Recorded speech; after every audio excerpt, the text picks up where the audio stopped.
Hello everyone and welcome to today's video. Today's video is going to be about derivatives, and this is going to be an utterly historical moment because what we're introducing now is perhaps one of the core building blocks of calculus.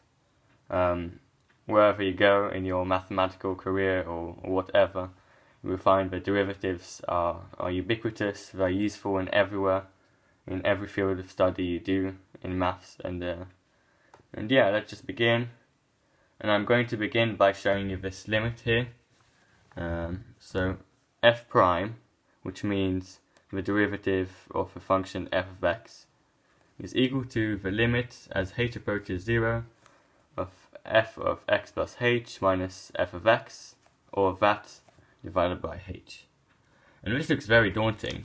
I agree with you. When I first did that, when I first learned calculus, that did seem quite outlandish. I didn't know what the h is for. I didn't know why we're subtracting here. I didn't know why limit was needed, and I couldn't get my head around the f prime compared to the dy over dx notation, and it just all confused me. So what I'm going to do today is I'm just going to clarify a bunch of points. And one of them is the fact that calculus on itself is basically a way of continuing your regular algebra class and the concept you learned there. So in algebra you learn about the slope, the rise over run, and really calculus is just a way of kind of focusing on this concept and just perhaps enhancing it, learning about what it's actually used for. So yeah, let's just begin. Okay. So in the past you may have encountered questions such as find the mean rate of change, the average change of change. So here we can have like a bucket filled with water over a certain amount of time, and then you're asked to find the rate of change, which satisfies this long period of time. And then what you would do is you would find the rise and the run, and you would just kind of draw a line connecting the ends of both sides. And then what you get is good for showing the average rate of change, but of course it's not going to be of any use if you're trying to see the rate of change at a more specific point. So what if you want to find the rate of change halfway through this process of filling the water bucket? What will happen then? Then you need to find the slope of this point over here, of a kind of tangent line which satisfies this particular point, as opposed to just the whole function. And this is what calculus is used for. The derivative in calculus is used exactly for this kind of problem, to solve this kind of problem. You're just showing the rate of change in each point, which is also called the instantaneous rate of change. And I'm going to explain this paradox right now, because you must be really confused right now about what does instantaneous rate of change mean, because it is quite a weird word. It's quite a weird phrase. I mean, because you can't really have an instantaneous rate of change, considering that rate measures a difference between 2 points. If it's instantaneous rate of change, then it implies that there's no rate of change because it's just in a fixed point. So now I'm going to introduce this new kind of concept for you. So imagine we have a function as follows, so just a quadratic. We can measure we can do something very generalized and find the line stretch between one point along that function to another. Then we can kind of shrink those points together and have point 3 as opposed to point 2, which is closer. We can continue shrinking it down and form a new point, point 4, which will be even closer to that original point, point 1. And now we can continue doing this for as much as needed, really, and then end up with a Pn, a random point, which is very, very close to P1. And in fact, from this drawing, it appears as if it's just one point. It appears as if P1 and Pn are in the same place.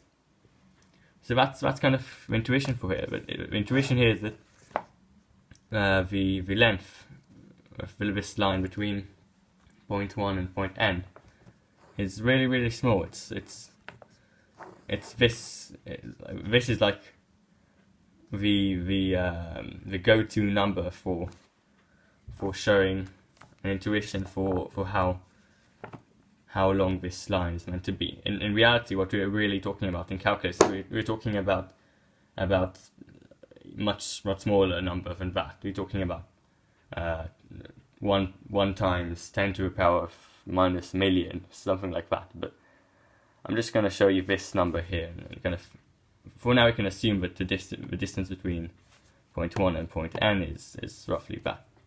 But for our purposes, this is good enough because you can't really see that it's 2 points. It looks like 1 point over here. So now imagine that you find the gradient, the rise over run, the slope of those 2 points. Then what you can see here is that if we just kind of compare the slope with what we generated with the function itself, it looks almost parallel to that place, to that kind of point within that function. So we have the x-axis and the y-axis, and yeah, if we were to redraw the slope at a certain distance from the function to make it easier to compare, it would look like it's exactly the same slope as where the function is here.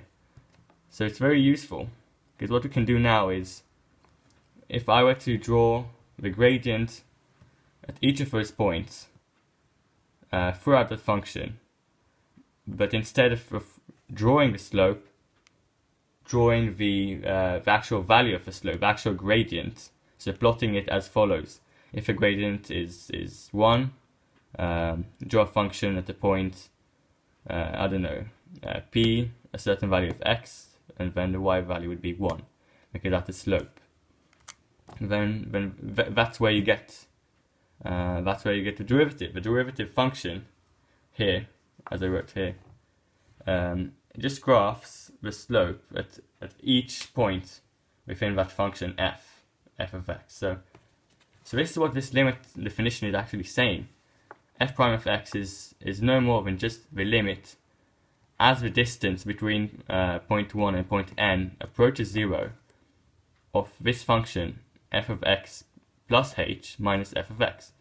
And then, just like you do with rise over run, with dy over dx, the only difference here is that the dx is really small, so h just represents a really small, like a nudge of change in x, and then that's the denominator of a change in y. And the only difference here is that here the y is also correspondingly it's much smaller because the h approaches 0. So this is exactly this limit definition over here. It's just like a calculus-y way of expressing this here.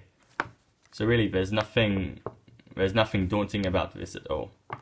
So I'll see you in the next video with actual problems where we solve derivatives using limits, and then I'll also show you an analytic way of deriving derivatives, which is essentially using algebra and our intuition of calculus to in order to solve derivatives, as opposed to just looking at the limits.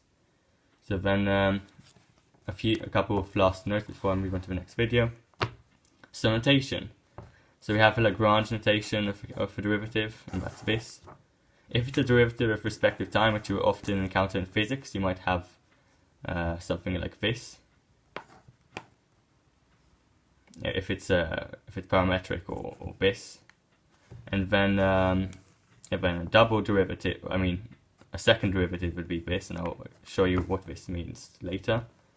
And we have a Leibniz notation here, or d of dx of a function, and we also have delta y over delta x, and that shows what this is basically the same thing as this, but at a certain point where the dy over dx is a bit more like the derivative itself. It's more like the dy over dx is like a way of showing the form of a derivative where the distance is finite, is something that we humans can conceptualize. So really here, with h being equal to 0.0001, it's like when h is not quite at 0 but approaching 0.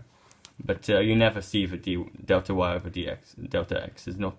It's not a standard way of showing the derivative. It's just one of the prototype notations for a derivative. So yeah, see you in the next video.